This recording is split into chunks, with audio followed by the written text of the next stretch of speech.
Builders को क्या चीज़ें हैं जो हमारे इस छोटे से वीडियो में हम मोहाली के बिल्डर्स को क्या एजुकेट कर सकते हैं कि इसकी क्या क्या दिशाएं हैं, किस हिसाब से चलना है। Which are the places where we can implement this green buildings. Like Noida Gurgaon में तो काफ़ी अच्छा चल रहा है, यहाँ अभी पंजाब में इसका मतलब नॉलेज ही नहीं है या प्रचलन नहीं है। ये जो हम ग्रीन बिल्डिंग और ग्रीन ग्रीन कह रहे हैं, इसकी दिशाएँ क्या हैं, इसके निर्देश क्या हैं।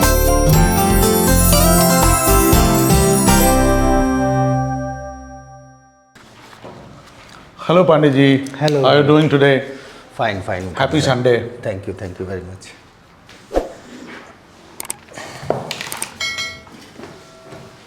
मुखर्जी साहब, आज आपको स्पेशली इनवाइट किया है बिकॉज़ एक नया कॉन्सेप्ट गुड़गांव में काफ़ी फेमस हो रहा है, that is green building concept. काफ़ी नए बिल्डर्स जो रेपूटेड बिल्डर्स हैं वो उस कॉन्सेप्ट में बिल्डिंग्स को मार्केट कर रहे हैं और there must be some certification also involve. तो मैं आज अपने दर्शकों को बताना चाहूँगा कि ये ग्रीन बिल्डिंग कॉन्सेप्ट्स क्या हैं मुखर्जी जी के मार्फत से, क्योंकि हर टेक्निकल और स्पेशलाइज्ड फील्ड के स्पेशलाइज्ड लोगों को नॉलेज होती है। Since Prateek Mukherjee is very well versed with, very well acquainted with these type of informations, तो मैं चाहूँगा कि मेरे दर्शकों को आप आज ये ज्ञान प्रदान करें और बताएं कि green building, what is green building.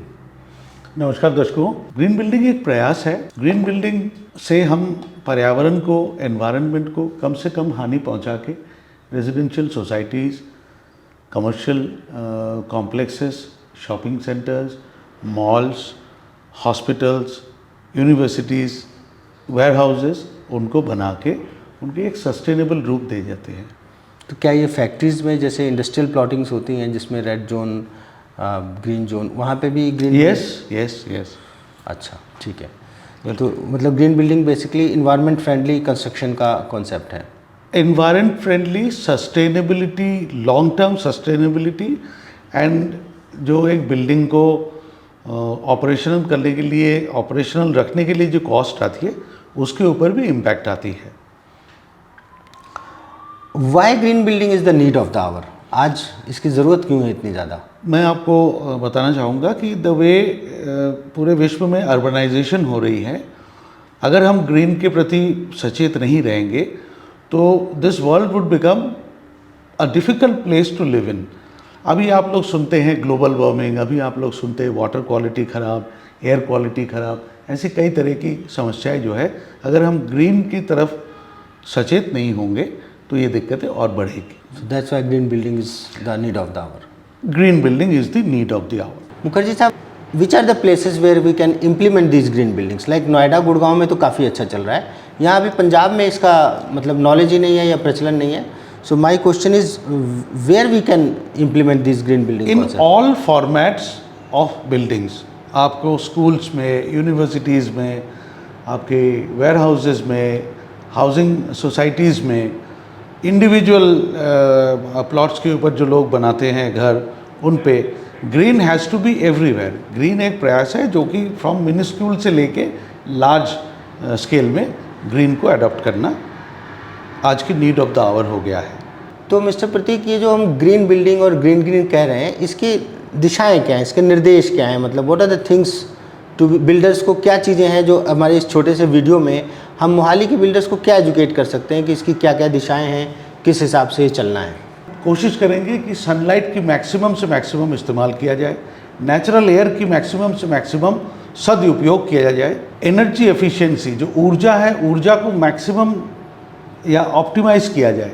देखिए, ऊर्जा जो लगना है आपकी एक लिफ्ट चलने में या एक आपकी एयर कंडीशनिंग यूनिट चलने में, वो तो है ही है, लेकिन हम क्या कर सकते हैं, नेचुरल उपाय से एसी की यूजेज कम हो, लिफ्ट की यूजेज कम हो, आपके पंप रूमों में जो पंप्स चलते हैं उनकी यूजेज ऑप्टिमाइज्ड हो, and alternate renewable resources of energy को जब हम रखेंगे मद्देनज़र, तब जाके एनर्जी की एफिशिएंसी आएगी। जहाँ एनर्जी की एफिशिएंसी होगी वहाँ हम नाहक एनर्जी वेस्टेज नहीं करेंगे। एनर्जी वेस्टेज करने से वो ग्रीन से हम हट जाएंगे। उसके बाद जो है वाटर की एफिशिएंसी। वाटर एफिशिएंसी मतलब जो है, कई बार कंस्ट्रक्शन के टाइम पे हम पानी की बचत होती है या पानी की जो कंजर्वेशन होती है वो चीज़ ध्यान में नहीं रखते। फिर उसके बाद जो बिल्डिंग डिज़ाइन में, जो प्लम्बिंग डिज़ाइन है, प्लम्बिंग में अगर जो पाइपलाइंस है वो अगर हम ज़रूरत से ज़्यादा बड़े रख देंगे तो उसमें वेस्टेज होगा।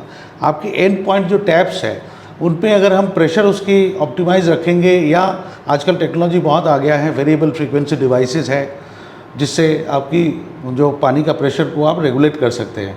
And then high and low flow वाली जो टैप की एंड्स है, नलकों की एंड्स है, वो लगा करके हम वाटर एफिशिएंसी ला सकते हैं। अब वाटर एफिशिएंसी के बाद आ जाएगा मटेरियल्स जो हम कंस्ट्रक्शन में यूज़ करते हैं। कई बार हम लोग जो मटेरियल एनवायरनमेंट फ्रेंडली नहीं होता है, जैसे पेंट्स हम यूज़ करते हैं जिनमें वोलेटाइल कंपाउंड्स होती है जो सीधा जाके लंग्स को इम्पैक्ट करता है, उस तरह की पेंट्स। एंड देन जो रिसाइकलेबल, जो चीज़ें रिसाइकिल कर सकते हैं हम, जो ख़राब हो जाने के बाद जो है एनवायरनमेंट को सीधा जाके इम्पैक्ट नहीं करेगा, रिसाइकलेबल चीज़ें हम कंस्ट्रक्शन के तौर पे यूज़ करेंगे।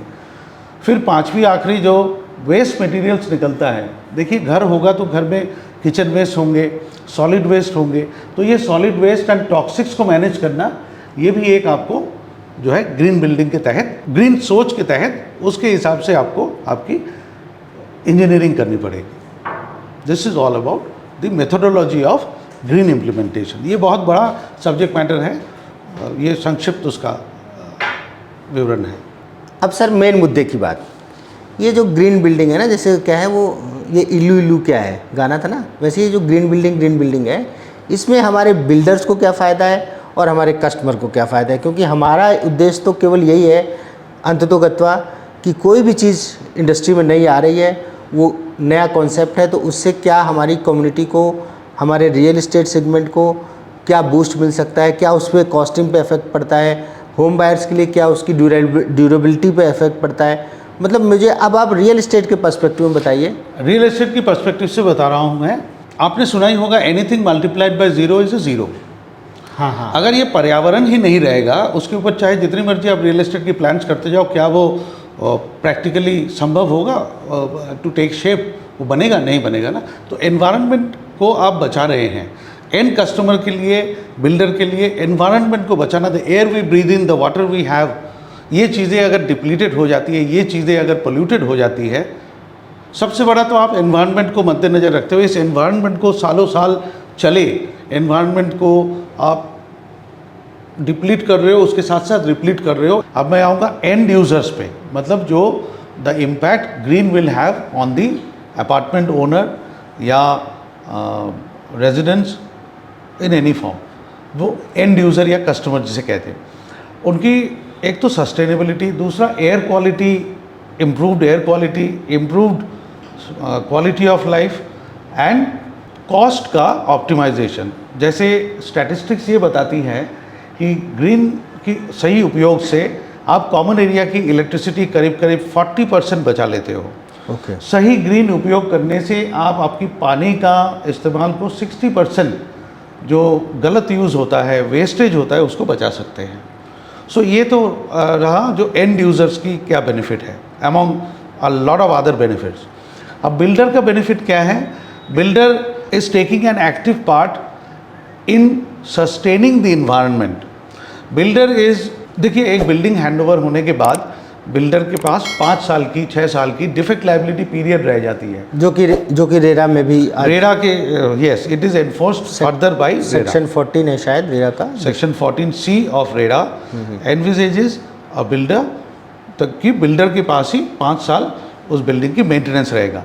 उस समय मेंटेनेंस, अगर हम ग्रीन ओरिएंटेड है तो उसकी मेंटेनेंस की जो खर्चे हैं, ये जो 50% आप एनर्जी में बचा सकते हैं, 60% of the cost of water wastage से बचा सकते हैं, तो बिल्डर को ये लॉन्ग टर्म बेनिफिट दे जाता है। साथ में बिल्डर कम्युनिटी का मेजर फोकस होता है building a project and then selling it, so it becomes a unique sales proposition for the builder community that they are aware of the environment and they are selling a product which is green, sustainable and optimised, cost oriented. क्या आप कुछ examples दे सकते हैं गुड़गांव में famous green buildings का? देखिए DLF की Wellington is a green building, जहाँ पे सोलर की इस्तेमाल आज से 15 साल पहले हो गया था। गुड़गांव की तत्वम विलास एक ग्रीन बिल्डिंग है। गुड़गांव की टाटा हाउसिंग डेवलपमेंट कॉरपोरेशन का राइजिना रेजिडेंसी एक ग्रीन बिल्डिंग है, सर्टिफाइड ग्रीन बिल्डिंग है। इस तरह से कई है। और certifying agency? Certifying agency Indian green building council है, जो कि कॉन्फेडरेशन ऑफ इंडियन इंडस्ट्रीज के द्वारा चालित है। These are the certifying agencies. और इसका सर्टिफिकेशन, मान लीजिए हमें ग्रीन बिल्डिंग बनानी है, तो एक्चुअली क्या है ना, बहुत चीज़ें ऐसी हैं कि लोगों को पता नहीं है, तो लोगों को एक फोबिया है। अगर हम सोच रहे हैं कि हम एक प्रोजेक्ट लाएंगे जो IGBC से सर्टिफाइड होगा, तो मेरी कॉस्ट में क्या एक्स्ट्रा खर्च आएगा, ये सर्टिफिकेशंस कितने मुश्किल है और इनके मापदंड को चेक करने कौन आता है? देखिए, आपके लॉन्ग टर्म कॉस्ट में पॉजिटिव इम्पैक्ट आएगा। आपकी जो लॉन्ग टर्म कॉस्ट है उसमें बचत होगी once you adopt green. Initially आपको लग सकता है कि प्रोजेक्ट की लाइफ साइकिल पे शुरू के 1 साल में जब मेरा हैवी कंस्ट्रक्शन हो जाता है, उसमें शायद 5 से 7% खर्चा एक्स्ट्रा आएगा।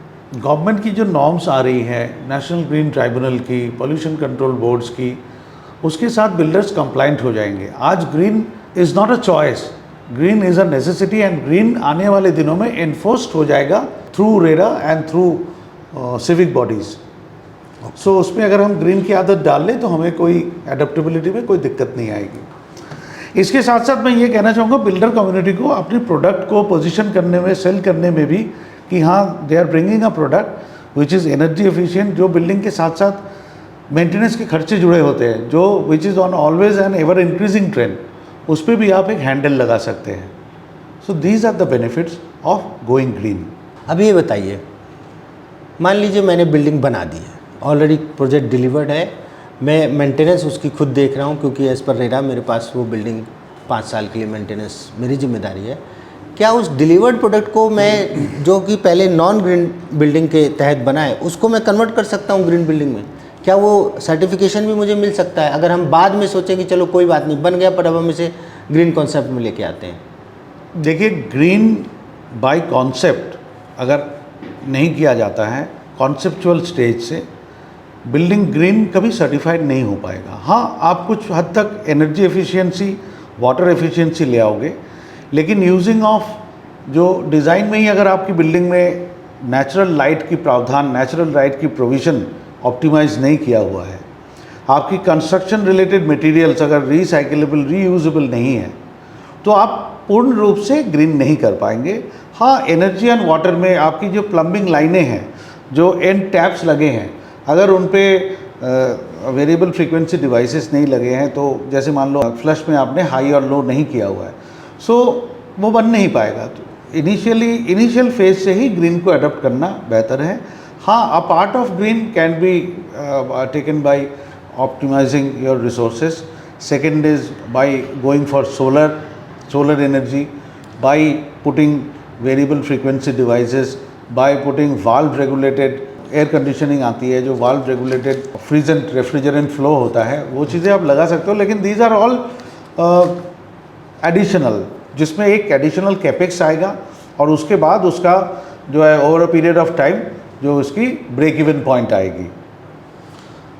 अब मेरा लगभग मतलब निर्णायक सवाल है कि जो कंपनी है गुड़गांव बेस्ड एवेंटे, जिसको आप रिप्रेजेंट करते हैं, क्या ये कंपनी ट्राई सिटी में ग्रीन बिल्डिंग कॉन्सेप्ट्स के लिए लोगों को कंसल्टेंसी दे सकती है, बिल्डर्स को, और स्टार्टिंग से ही, कंसीविंग स्टेज से ही, क्या आप लोग मदद कर सकते हैं कि जिनको इन चीज़ों के बारे में नहीं मालूम, एवेंटे ग्रीन बिल्डिंग सर्टिफिकेशंस की कंसल्टेंसी या उससे रिलेटेड जो बीच बीच में जो चेक्स होते हैं, जो कंप्लीट मॉनिटरिंग होती है, उसमें क्या एवेंटे is capable of taking up this, because after seeing this video हमारे जो बिल्डर कम्युनिटी है उसमें से बहुत लोग इस विषय में चाहेंगे कि आपसे मिलें और आपसे समझें इन सारी चीज़ों को। तो क्या इसकी कोई डॉक्यूमेंटेशन, क्या इसके कोई नॉर्म्स एवेंटे मदद कर सकती है हमारे इस ट्राई सिटी जैसे शहर को, जहां चंडीगढ़ मशहूर रहा अपने इन्वायरमेंट के लिए, जहां आज से मैं 15 साल पहले, लगभग 15 साल पहले जब मैं इस शहर में आया था, तो मुझे ये लगा करता था कि यार इतनी चौड़ी सड़कें क्यों बनाई हैं जब सड़क में गाड़ियाँ ही नहीं हैं।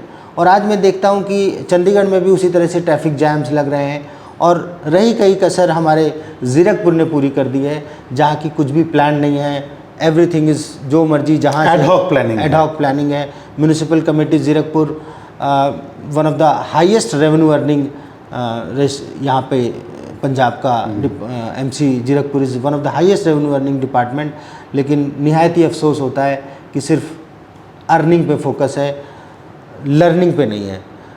कोई भी अधिकारी, कोई भी अफसर अभी इस तरफ ध्यान ही नहीं दे रहा है। सबको ये है कि स्टेट को रेवेन्यू चाहिए, बना लो, जहाँ बनाना है बना लो, जहाँ करना है कर लो, सड़क के नॉर्म्स और बाकी चीज़ों के नॉर्म्स, ग्रीन कॉन्सेप्ट के नॉर्म्स, ये सब चीज़ों का बहुत सीरियस अभाव है। Mohali is coming up in a little bit plan manner, but वो प्लानिंग के बावजूद भी वहाँ पे इन चीज़ों की नॉलेज नहीं है। मेरे को अफसोस होता है कि गमाडा की तरफ से भी कोई ऐसा विशेष लेटर, नोट्स या कोई ऐसी सर्कुलेशंस या कोई ऐसे सेमिनार्स नहीं हो रहे, क्योंकि जब बिल्डर से आप इतना पैसा कमा रहे हैं तो कायदे से गमाडा को ऑर्गेनाइज़ करने चाहिए इस तरह के सेमिनार्स, जहाँ वो पंजाब के बिल्डर्स को इनवाइट करें और आप जैसे नॉलेजेबल लोगों के द्वारा वहाँ पे एक प्रेजेंटेशन दी जाए, ताकि देखिए हर प्रेजेंटेशन के बाद या हर एफर्ट के बाद कोई ज़रूरी नहीं कि हर आदमी बदल जाएगा, पर कम से कम सोच तो चालू होगी, तो कम से कम लोग एजुकेट तो होंगे। तो क्या अबांटे इस असाइनमेंट में मेरे शहर को कुछ मदद दे सकती है? देखिए, मैं आपका जो पहला जो पॉइंट था, अबांते पे मैं आ रहा हूँ, अबांते की स्ट्रेंथ्स पे आ रहा हूँ। उससे पहले ग्रीन एक कल्चर है, जब तक हम उस कल्चर में ओरिएंटेड नहीं हो जाएंगे तब तक हम सस्टेन्ड अप्रोच में ग्रीन की अडॉप्शन नहीं कर पाएंगे। सेकंड, आपकी जो अबांते की कंट्रीब्यूशन और स्ट्रेंथ्स टुवर्ड्स ग्रीन बिल्डिंग, अबांते एक IGBC जो काउंसिल है उसका मेंबर हैं, एंड हमारे पास गुड़गांव की कई प्रोजेक्ट्स ऐसे हैं जिसमें हमने फ्रॉम द स्क्रैच ग्रीन की इम्प्लीमेंटेशन करी है। So we are backed up with those learnings and we are more than eager to spread that culture among builder community out here in Tri-City across Punjab and Himachal, so that we can restore the environment and work in a sustained manner. तो प्रिय दर्शकों, आज का जो विषय था ये भी रियल इस्टेट से ही संबंधित था। कोई ज़रूरी नहीं कि सिर्फ खरीदने बेचने 2 BHK अपार्टमेंट, यहाँ पे ये ऐसा वहाँ पे वो ऐसा, उसके अलावा भी दुनिया में बहुत कुछ है। और इंडस्ट्री को आज जिन चीज़ों की ज़रूरत है वो सिर्फ एप्रिसिएशन, प्री लॉन्च, इन सब चीज़ों के अलावा एक वाइडर पर्सपेक्टिव की ज़रूरत है। समझने की ज़रूरत है कि रियल इस्टेट मतलब घर, रियल इस्टेट मतलब व्यवसाय, इसमें हिंदुस्तान की GDP का बहुत मेजर पार्ट इसमें कंट्रीब्यूशन आता है। तो जिस भी सेक्टर में इतना मेजर कंट्रीब्यूशन हो, उस सेक्टर को सजाने की, संवारने की, समझने की बहुत ज़रूरत है। तो इस वीडियो के माध्यम से प्रतीक मुखर्जी का मैं बहुत बहुत धन्यवाद देता हूँ कि आपने इस अपकमिंग कॉन्सेप्ट पे, जो कि सबकी आज की डेट में नॉलेज बहुत ही अनिवार्य है, पूरा ज्ञान आपने दिया हम लोगों को। हम इसके बहुत आभारी हैं और हम आपको बीच बीच में कभी भी कोई ऐसा कॉन्सेप्ट होगा इनवाइट करेंगे। सर, आपके आने के लिए बहुत बहुत धन्यवाद। वी हाईली थैंक, आप भी हमारे I will be most thankful अगर हमें मौका मिलता है। धन्यवाद sir, thank you very much.